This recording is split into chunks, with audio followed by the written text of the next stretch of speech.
Before Final Fantasy had voice acting, full motion video, sweeping camera angles, or massive 3D set pieces, it had a dark knight standing on an airship, questioning the orders of his king. And that may be the moment everything changed. When people talk about Final Fantasy becoming cinematic, they usually jump to Final Fantasy VII, with its FMVs and dramatic camera work. Or Final Fantasy X, with voice acting and fully directed scenes. But Final Fantasy started feeling cinematic much earlier. Final Fantasy IV was not cinematic because it looked like a movie. It was cinematic because it understood how to stage drama, use music as emotional memory, and turn a character's inner conflict into something the player could actually experience. This is the moment Final Fantasy learned how to direct emotion. And it all began with Cecil.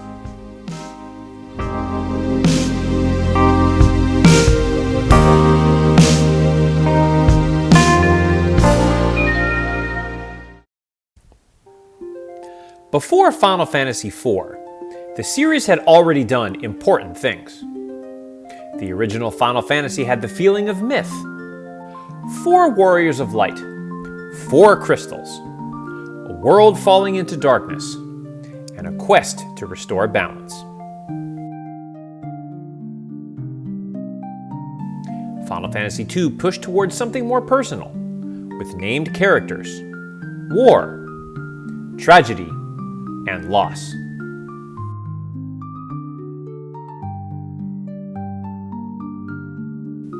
Final Fantasy III expanded the sense of adventure even further, especially through its job system and larger world. But Final Fantasy IV feels different immediately. It does not begin with a blank hero waiting to be named. It does not begin with a simple call to adventure. It begins in motion. Airships cross the sky. Soldiers return from a mission. A crystal has already been taken. People have been hurt. And at the center of it all is Cecil, captain of the Red Wings, already uncomfortable with what he has done. Final Fantasy IV does not begin with the hero being chosen. It begins with the hero realizing he may be on the wrong side.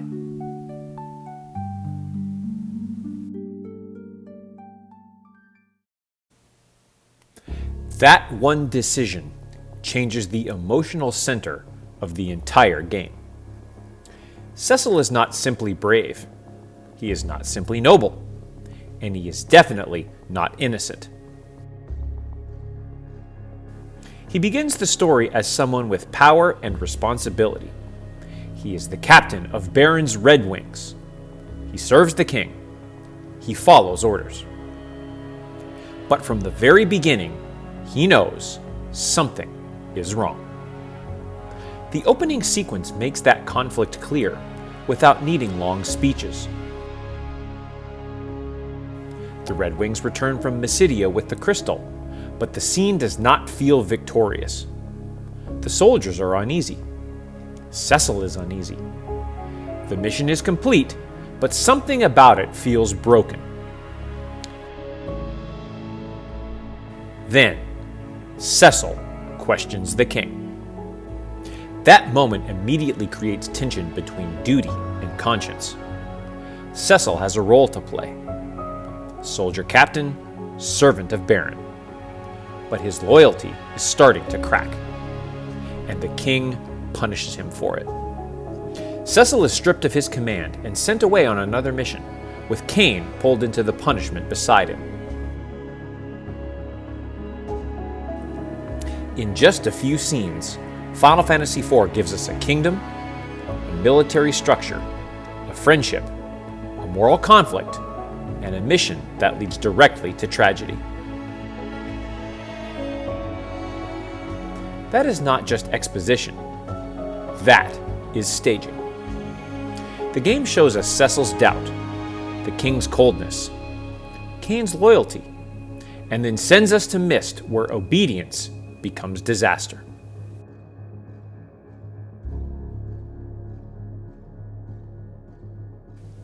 The package Cecil delivers destroys the village. Rydia's mother dies. Rydia is left alone. And Cecil, who was already questioning his actions, is forced to confront the human cost of following orders.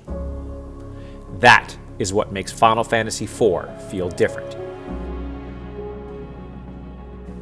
The game does not simply tell us Cecil is conflicted. It makes us understand why he should be. His journey is not just about saving the world. It's about whether he can become someone worthy of saving it. One of the biggest reasons Final Fantasy IV feels cinematic is that the music does so much of the storytelling.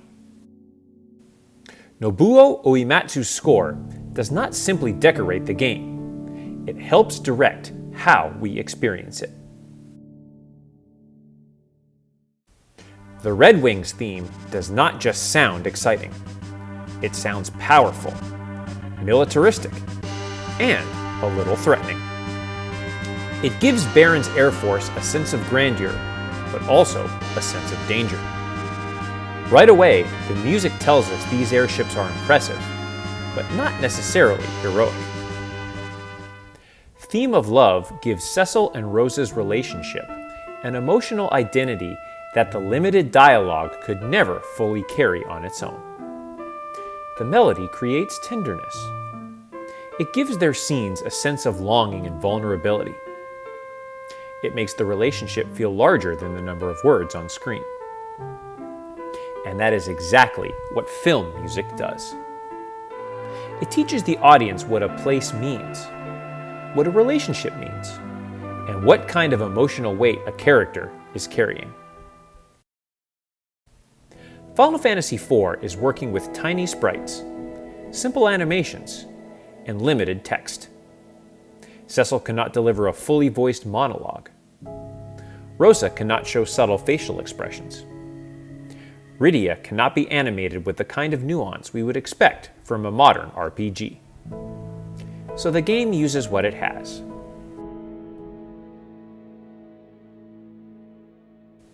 A character takes a few steps forward. The screen fades. A theme begins. Someone pauses before speaking. A party member leaves. A battle starts. The tools are simple, but the emotional timing is careful.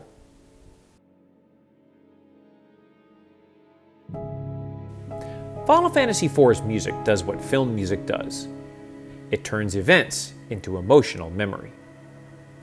And that is one of the many reasons so many moments from this game stay with people. Not because they are visually elaborate, but because the music tells us how important they are.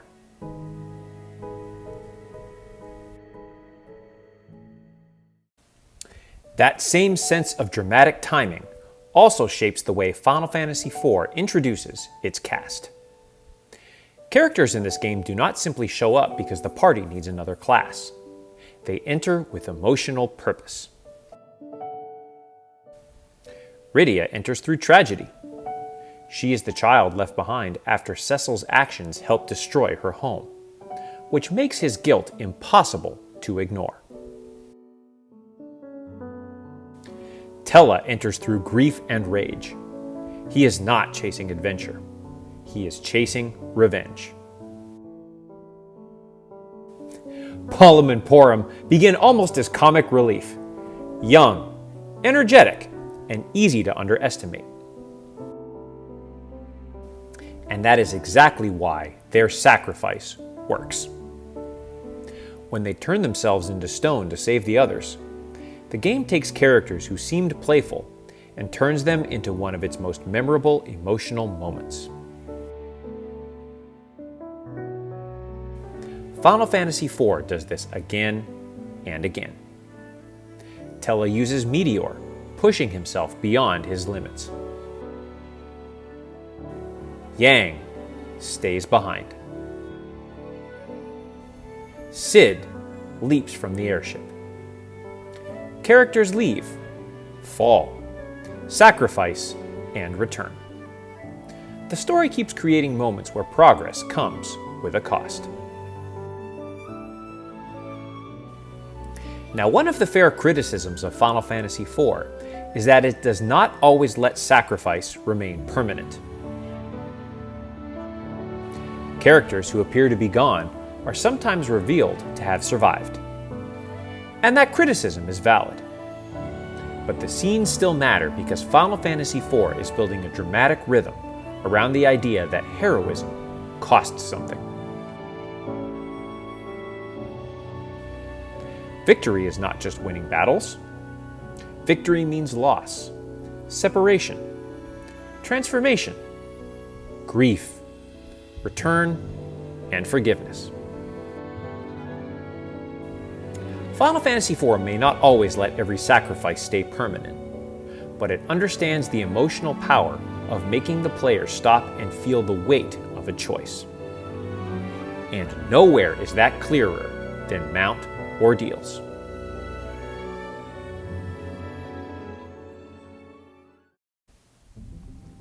Mount Ordeals is where Cecil's story stops being an idea and becomes something the player has to act out.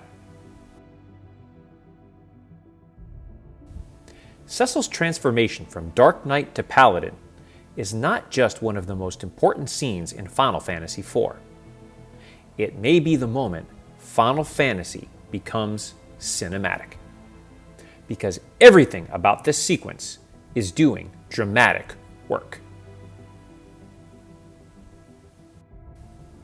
Cecil does not climb the mountain simply to become stronger. He climbs it to become different. His problem cannot be solved by a better weapon or a higher level. He cannot remain exactly who he is and still become the hero the story needs. That is a huge idea, especially for a role-playing game. The game takes Cecil's internal conflict, his guilt, his violence, his past, his identity as a Dark Knight, and turns it into something visible. He confronts his former self. The darkness is no longer just symbolic. It is standing in front of him. And the solution is not to overpower it in the usual way. The scene asks Cecil and the player to understand that redemption is not about destroying the past through more violence. It is about refusing to be ruled by it.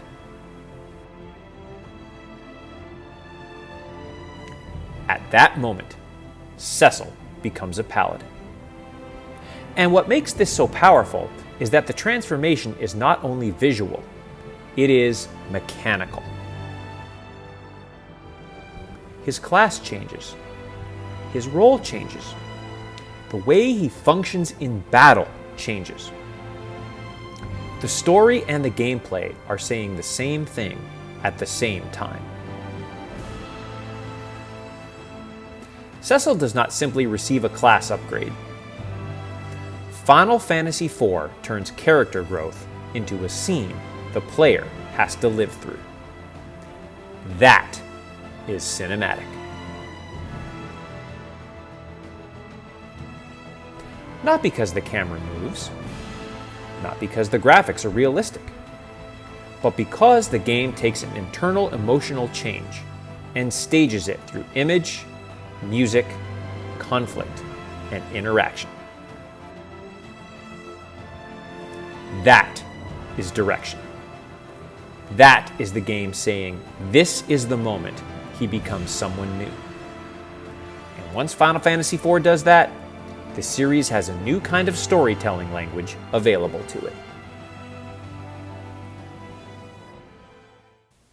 You can see the legacy of Final Fantasy IV all over the games that follow. Final Fantasy VI would take the theatrical side of the series even further, with an ensemble cast, operatic structure, massive tonal shifts, and some of the most memorable dramatic sequences in the entire franchise. Final Fantasy VII would make the series look cinematic to a much larger audience, using FMV, camera angles, and presentation techniques that felt revolutionary at the time. Final Fantasy VIII would lean even harder into visual style and romantic drama. Final Fantasy X would bring voice acting and fully directed cutscenes into the center of the experience.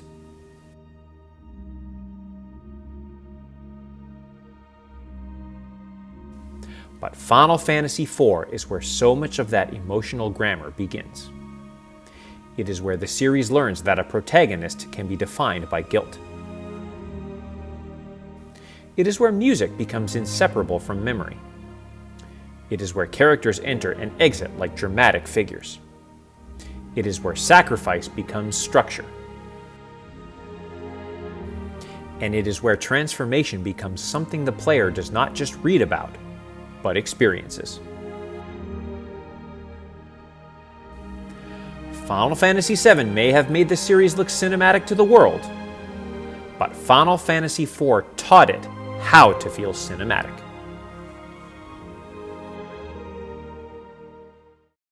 Final Fantasy IV showed what video game storytelling could become with limited tools but strong direction. It showed that a few sprites on a screen could carry guilt. That a melody could make a relationship feel permanent. That a character walking forward, pausing, and making a choice could hit harder than pages of explanation. The camera was not moving yet. The characters were not speaking out loud. The technology was not ready to make Final Fantasy look like cinema, but the emotion was already there. Final Fantasy IV was not cinematic because it looked like a movie. It was cinematic because, for the first time, Final Fantasy understood how to direct emotion. And for a series that would eventually become famous for spectacle, that may be its most important turning point.